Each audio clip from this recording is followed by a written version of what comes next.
A wani zamani na dabbobi an yi wani hatsabibin biri wanda ya addabi kowa a garin, ya addaba ma sarki, ya addaba ma fadawa sarki, ya addaba ma garin. Ku biyo mu a cikin wannan labarin ku ga yadda wannan hatsabibin biri ya kasance.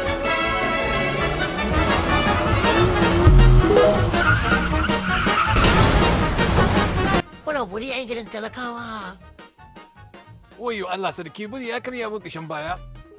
Gafuran ku dai. bari min haka. Wayo Allah na kaya na. Babirki, kowa kauce, Wayyo, kowa wayyo, kauce, Allah ko na, babirki, kwai, babirki.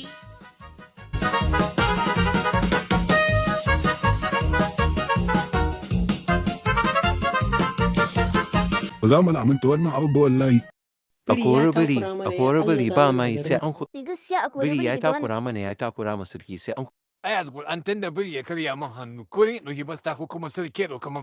a kulla biri a kulla biri a kulla biri. Wai ni ba mu ganin abin da ya min ne.